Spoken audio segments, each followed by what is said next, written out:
Silence isn't absence, it's a message. We live in a world where we often measure connection by how much someone talks to us, texts us, checks in, or validates us. So when someone goes quiet, especially someone we care about deeply, our first instinct is to panic. We assume we've lost them. We assume something is wrong with us. We assume absence. But what we often fail to realize is that silence itself is a form of communication. It may not be the form we want, but it's a form nonetheless. Think about it. When someone truly wants to keep you in their life, they will find a way to stay present no matter how difficult the situation is. They will fight for clarity, for connection, for resolution. So when someone withdraws into silence, it doesn't mean there's nothing to be said. It usually means there's too much to be said, and they're choosing not to say it. That choice is the message. Silence doesn't always come from a bad place. Sometimes it's confusion. Sometimes it's emotional immaturity. Sometimes it's avoidance. But no matter where it comes from, it always tells you something valuable. How someone handles discomfort, how they deal with confrontation, how willing they are to lean in when things get hard, and more importantly, how much they respect you, your time, and your need for clarity. The hardest thing to do is to not fill in the blanks, to not chase, to not beg for answers or start rewriting your worth just because someone else went quiet. But when you do that, when you resist the urge to make excuses for someone else's lack of effort, you begin to hear the truth beneath the silence. You start to understand that people who care don't leave you wondering. They don't leave you trying to decipher mixed signals. They don't leave you in emotional limbo. So the next time someone goes quiet on you, ask yourself, what is this silence actually saying? Is it saying, I'm overwhelmed, but I'll return when I can? Or is it saying, I don't value this enough to communicate? Is it a pause or is it a period? Because your emotional energy is too valuable to waste on someone who refuses to speak when it matters most. And here's the truth that most people don't want to admit. Silence is a decision. It's a decision not to confront, not to explain, not to show up. And if someone's silence leaves you anxious, unsettled, or doubting yourself, you need to recognize that this is not a space you should fight to stay in. You shouldn't have to argue with someone's silence. You shouldn't have to convince someone to communicate, to be present, to reassure you. You can wait for something better. Silence should not be the space.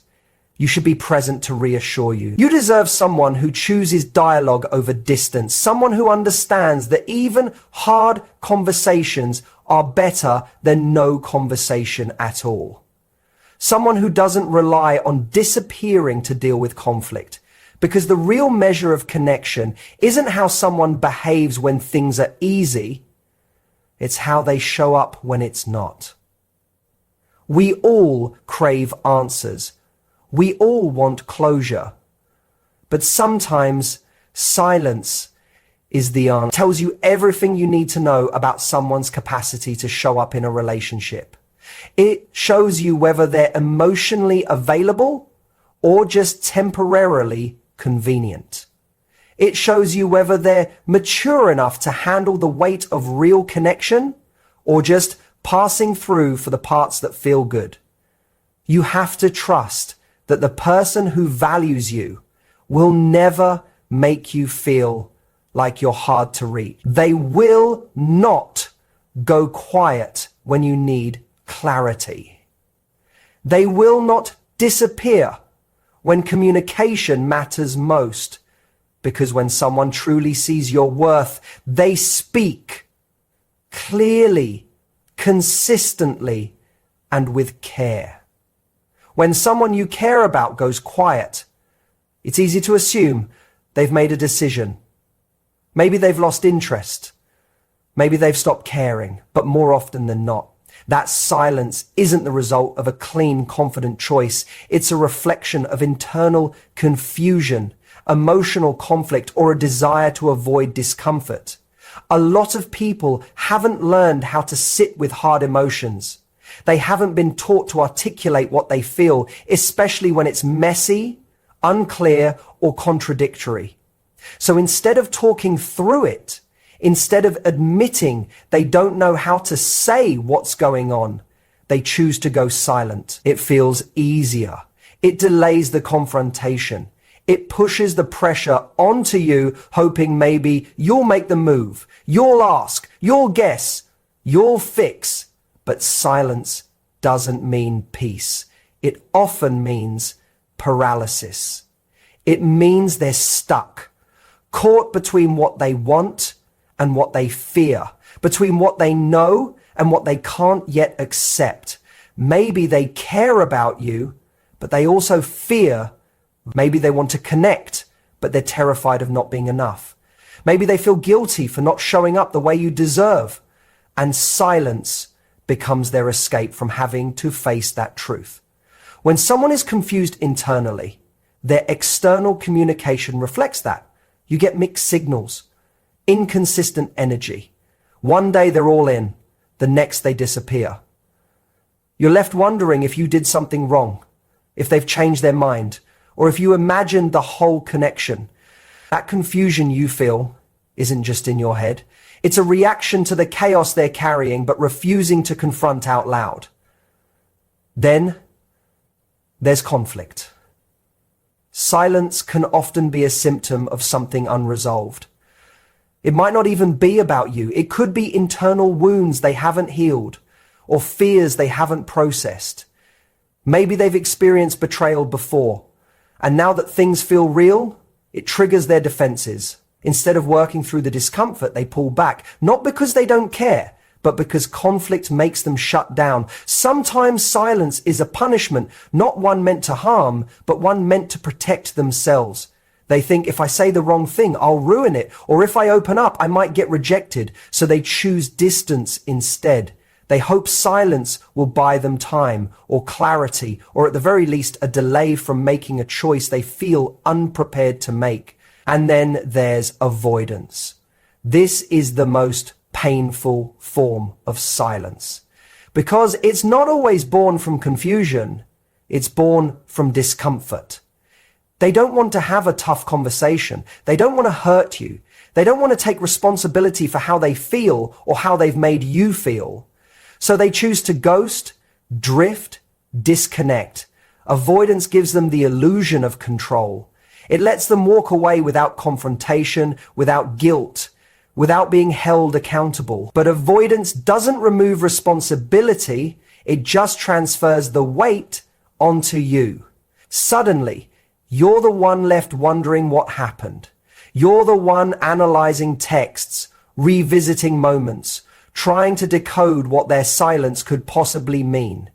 That mental exhaustion, it's the emotional toll of someone else's unwillingness to face the hard parts of being human, of loving, of being honest.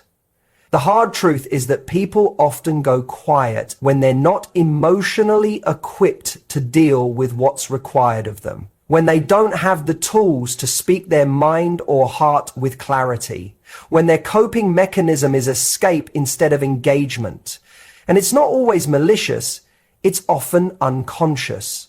Learned behavior, past wounds, emotional immaturity. But no matter the reason, the silence still says something. It says, I'm not ready to deal with this, or I don't know how to say what I feel, or I hope this all goes away on its own. It says there's something unresolved inside them, and instead of unpacking it with you, they've chosen to keep it locked away. Sometimes the loudest part of a relationship isn't in the conversations. It's in the silences. It's in the long pauses between responses, the texts left unread, the plans that never quite get made. It's in the moments where something should have been said and wasn't, the things you needed to hear, but never did. That absence of words, that's a message in itself. We're taught to listen to words, to wait for someone to say what they feel. But a person's silence often reveals more than their speech. Because when someone cares, you feel it without them having to say it. You don't have to beg for reassurance or constantly ask where you stand. They show up, they reach out, they check in. And when someone doesn't, when they leave you in the dark, avoid the hard questions, or disappear when vulnerability is needed, it's not just forgetfulness or being busy. It's a form of communication. It's telling you something they either don't know how to say or don't want to say out loud. Some people are afraid of confrontation. They'd rather stay quiet than tell you they're pulling away. Some are unsure of their feelings, and instead of admitting that uncertainty, they withdraw and let you feel the confusion. They think they're sparing your feelings by not being direct, when in reality, they're creating more damage by staying silent. People often assume that if they don't say something, they're not responsible for how it affects you. But that's not true. The things people leave unsaid, those gaps in honesty, the missing explanations, the absence of closure, they leave you carrying the weight. You're left trying to fill in the blanks, making sense of behavior that never comes with clarity. And that's exhausting. Think about how someone treats you when there's tension. Do they communicate? Do they lean in? Or do they disappear and hope time will erase what words should have addressed? When someone consistently avoids the important conversations, when they don't express appreciation, when they never acknowledge hurt they caused, that silence speaks volumes about their emotional availability. It's not just about what they don't say. It's about what they're unwilling to face. The person who stops saying, "I love you" without explaining why is saying something. The person who pulls away emotionally but pretends everything is fine is saying something. The person who leaves questions hanging, never follows through, never asks how you're really doing, those are not just oversights, they're patterns. They reveal comfort zones, fears, priorities. They tell you where you rank in their life, even if they never say it directly. What people don't say often forces you to become the interpreter of their emotions, which isn't fair. You shouldn't have to decode someone else's behavior to feel secure. You shouldn't have to guess whether someone respects or values you. If it's not being said, if it's not being shown, that's already an answer. When you start paying attention to the silences, the skipped apologies, the delayed messages, the lack of interest in your world, you stop clinging to words that were once said but are no longer backed by action.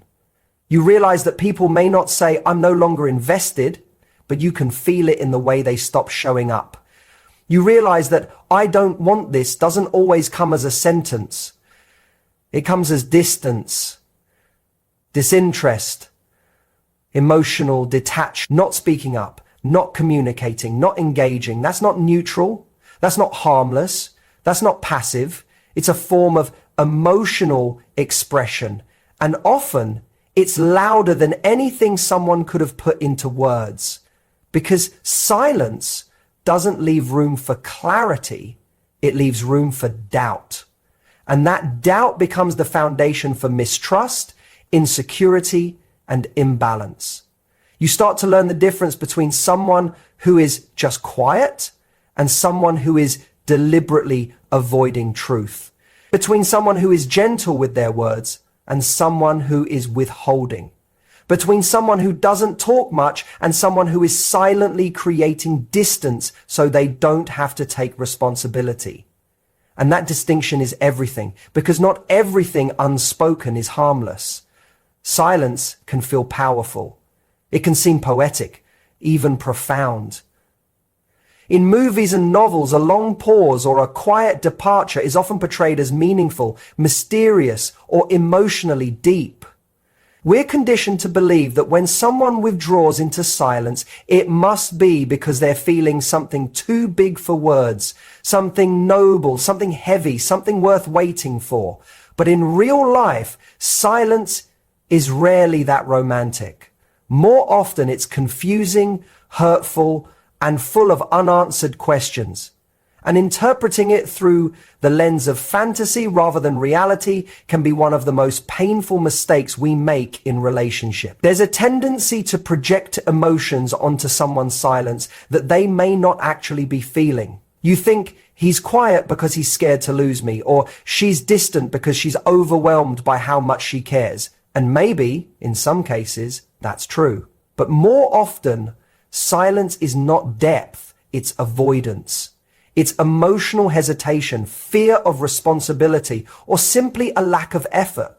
And if you're not careful, you'll romanticize a form of neglect as a sign of hidden affection. It's tempting to believe the silence is meaningful because that gives you hope. Hope that it's not over. Hope that they'll come back. Hope that the lack of words doesn't mean a lack of care. But when you fill in someone else's silence with your own narrative, you start creating a version of the relationship that only exists in your imagination. You stop seeing what is and start holding on to what you want it to be. Silence can feel intimate, especially when you've shared deep moments with someone before. So when the silence comes, it's easy to misinterpret it as a continuation of that connection, like there's still a bond that words can't break. But silence is not always sacred. Sometimes it's just silence. Sometimes it's just avoidance dressed up as mystery. And if you keep treating it as something beautiful, you risk ignoring the very real lack of communication and emotional presence that's playing out in front of you. You have to be honest about what silence is costing you. Are you spending your energy trying to decode someone who doesn't want to be understood? Are you lowering your expectations, shrinking your needs, hoping that your patience will somehow inspire them to speak? Are you holding on to someone who left just because they didn't say it out loud? Because silence isn't always a cliffhanger. It's often the final chapter. Not every story ends with words. Sometimes the exit is quiet. No closure, no explanation. And when that happens, it hurts. But it also tells you something vital. Someone who doesn't value your need for communication is not someone who can build a real partnership. You shouldn't have to chase clarity. You shouldn't have to guess if you're still valued. You shouldn't have to pretend that someone's silence is some grand emotional gesture when it's actually emotional absence. Interpreting silence wisely means asking hard questions. Is this person quiet because they're processing or because they've disengaged? Are they giving space because they care or because they've lost interest and don't want to say it? Are you holding on to their silence because it makes you feel close to them or because you're afraid of what their words might actually confirm? These are questions that require brutal honesty, not fantasy, not wishful thinking, because the truth is, silence is neutral until you assign meaning to it. And when you assign the wrong meaning, you stay stuck in a cycle of waiting, wondering, hoping. And the more you romanticize it, the harder it becomes to walk away. Silence becomes the hook that keeps you attached, even when the connection is long gone. There's a quiet kind of exhaustion that comes from being the one who always reaches out first. The one who sends the good morning texts. The one who plans the good morning texts. The one who plans, reminds, follows up. At first, it feels okay. You tell yourself you're just being thoughtful, that maybe they're busy, maybe they're just not great at expressing themselves. You give them grace and you keep giving. But over time, you start to notice the pattern. You initiate, they respond. You invest, they receive. You care, they allow it. And slowly you begin to feel the weight of a connection that you're carrying mostly on your own. Relationships aren't about keeping score, but they are about mutual effort. When you're the only one initiating, it becomes less about connection and more about pursuit. You start to question whether they're truly invested or simply accustomed to being pursued, whether they enjoy your presence or just don't mind it, whether they would ever reach out if you stopped showing up first. That doubt becomes a quiet companion in your day-to-day interactions. You begin to feel like a guest in someone else's life instead of a priority in it. One-sided initiation chips away at your self-worth. It sends a subtle message that your needs come second, that your presence in someone's life isn't important enough to inspire action on their end. And while it might not be intentional, it still creates imbalance. You begin to shrink yourself emotionally, measuring your texts, your calls, your energy, because you don't want to come off as too much. You overthink your natural instincts to connect, because the response on the other side is always lukewarm, delayed, or inconsistent. There's a difference between someone who's simply not great at communication and someone who doesn't value the effort you're putting in. The former is willing to meet you halfway once you talk about it. The latter will continue letting you do all the emotional labor because it benefits them. It keeps the dynamic easy, unchallenged. They don't have to risk vulnerability. They don't have to invest. They just have to respond enough to keep you hanging on. Initiation is a reflection of interest, not always in grand gestures, but in small, everyday ways. If someone wants you in their life, you won't constantly have to remind them of your existence. They'll make space for you. They'll check in without being asked. They'll remember what matters to you, not because you demanded it, but because they care enough to pay attention. Effort doesn't require reminders when someone is emotionally invested.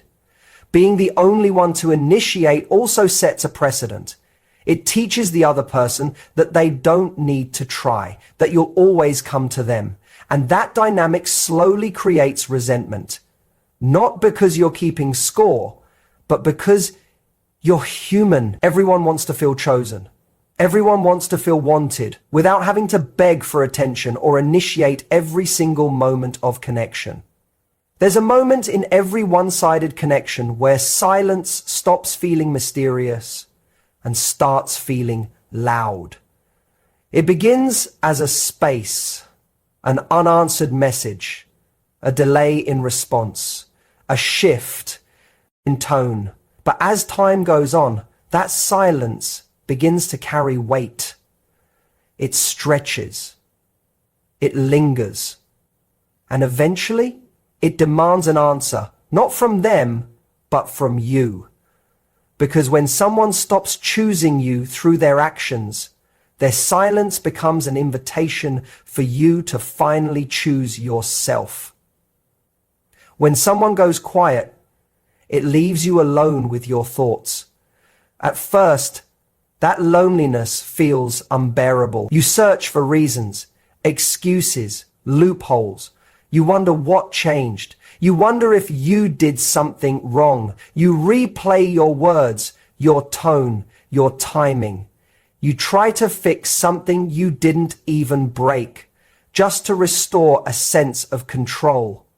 Because if you can understand the silence, maybe you won't feel so rejected by it. But the truth is, not all silences are meant to be solved.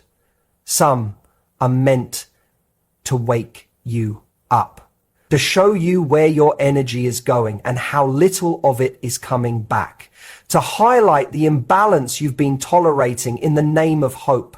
Silence strips away the illusions. It forces you to stop listening to what you want to hear and start noticing what's actually happening. And in that noticing, there's power. Because silence doesn't just create distance, it creates clarity. It shows you who checks in when you go quiet too. It shows you who notices your absence without being prompted.